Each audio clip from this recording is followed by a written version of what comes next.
The air in the Blackwood Pines was always different. It was heavy with the scent of damp earth and secrets, a thick, cloying perfume that clung to your clothes and settled in your lungs. For most of the 20-somethings spilling out of Kael's ridiculously oversized cabin, it smelled like freedom and cheap beer. For me, Elara, it smelled like a cage closing in. I leaned against the rough bark of an ancient oak, nursing a lukewarm can of something that claimed to be lager, and watched them. A bonfire roared in the clearing, its hungry flames painting their laughing faces in shades of orange and black. Maya was dancing with Liam, her wild, dark curls flying. Others were scattered on blankets, their conversations a low, meaningless hum beneath the thumping bass of a portable speaker. They were all so beautiful, so breakable. And then there was Kael. He was the heart of the party, the sun around which all these smaller planets orbited. He stood by the fire, a bottle of whiskey in one hand, gesturing with the other as he told some doubtlessly embellished story. The firelight caught the sharp planes of his face, the strong line of his jaw, the arrogant smirk that never seemed to leave his lips. Our eyes met across the clearing. A jolt, hot and unwanted, shot through me. His smirk widened, transforming from simple arrogance into a direct, physical challenge that seemed to tighten the very air I was breathing. He and I weren't just oil and water, we were a lit match and a puddle of gasoline. From the moment my roommate Maya had dragged me into his orbit, we'd been circling each other. It was not simple dislike. It was a low, simmering animosity that felt dangerously close to something else, something I refused to name.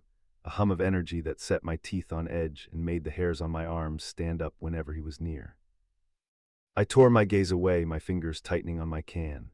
The moon, fat and silver, was beginning to climb over the jagged peaks of the mountains. A sliver of it peeked through the dense canopy, and a cold dread, familiar and sharp, trickled down my spine. I hadn't wanted to come. I defought Maya on it for a week, but she'd worn me down. Now I was here, surrounded by oblivious lambs, and the wolf was at the door. A twig snapped in the darkness beyond the firelight. It was a heavy sound, not a squirrel, not a deer. My head snapped up, my senses screaming. The party's noise faded into a dull roar in my ears. I scanned the impenetrable wall of trees, my heart starting to hammer against my ribs. Another snap, closer this time. Bluntly, there are only two ways a party like this, in a place like this, can go: wacky comedy or slasher movie.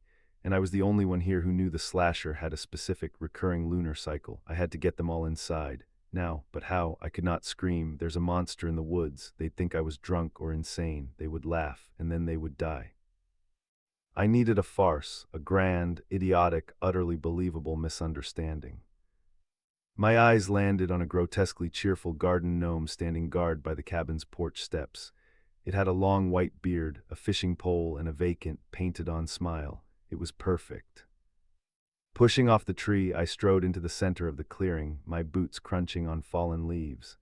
I snatched the gnome from its post, holding it aloft like a bizarre trophy.